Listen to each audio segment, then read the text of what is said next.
ku dhawaad 30 dhalinyaro Soomaali ah oo qaba dhaawacyo kala duwan ayaa ku jira isbitaalada dalkani Koonfur Afrika iyadoona inta badan ay ku jiraan isbitaalada magaalada Cape Town ee gobolkani Western Cape.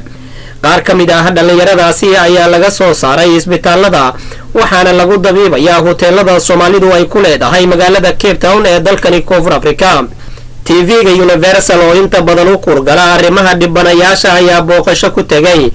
qaar ka mid ah hoteelada ay ku jiraan dhalinyaradii ay dhaawacyadu ka soo gaareen weeraradii ugu dambeeyay. inkastoo qaar ka mid ah dhalinyaradaasi ay ka cudur daarteen in wajadoodu ay ka soo muuqdaan warbaahinta. Abdullahi Abdi Shuriye oo labadii bilood oo ugu dambeysay laba jeer dhaawac loo geystay balse haatan oo caafimaadkiisu ka soo reynayo ayaa TV-ga Universal u waramay. magacaygu waa Abdullahi Abdi Shuriye waxaan aad iyo aad ugu mahadcelinayaa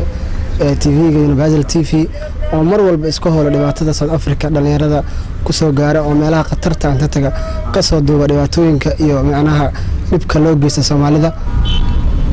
markii ugu horreysay waxaan ku dhaawacmay dukaanka hortiisa September 5teeda markii aan ku noqday mar labaad haddana mar labaad aan dhaawacmay marka hadda xaaladdu aad ay u fiican tahay alxamdulillah oo fiican hadda ma sha Allah. waa tamarka in xagee xabadaha kaga yaala walaal xabada koowaad xil markii hore ugu dhacday gacanta midig ay iga taalaa dhaawaca labaadna wuxuu iga yaalaa feeraha ay iga taalaa. operation ayaa jiro oo la iga sameeyay caloosha oo macnaha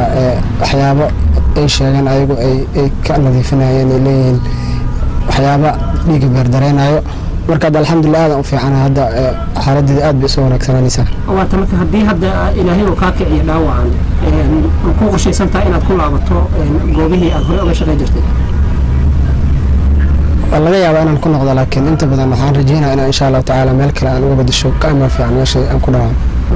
Shiine oo ah maamulaha mid ka mid ah hoteelada lagu baxnaaninayo dhalinyarada qabta dhaawacyadaasi ayaan isna weydiiyay tirada dhaawacyada ah ee la soo gaarsiiyay maalmihii ugu dambeeyay. wallahi labadan bilood ee ugu dambeeyay bishan hadda ku jirnay bishii koores labada bilood waa taqaana waddanka in badan baad joogto labada bilood ugu dhibka badan leh marka wallahi ugu yaraan aduu bil walba 3 qof waa la keenaa waa caafimaadaan kuwa kale la keenaa waa baxaan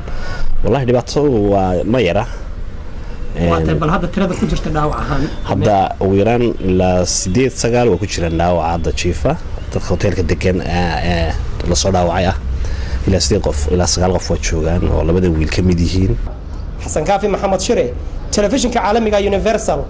magaalada Cape Town.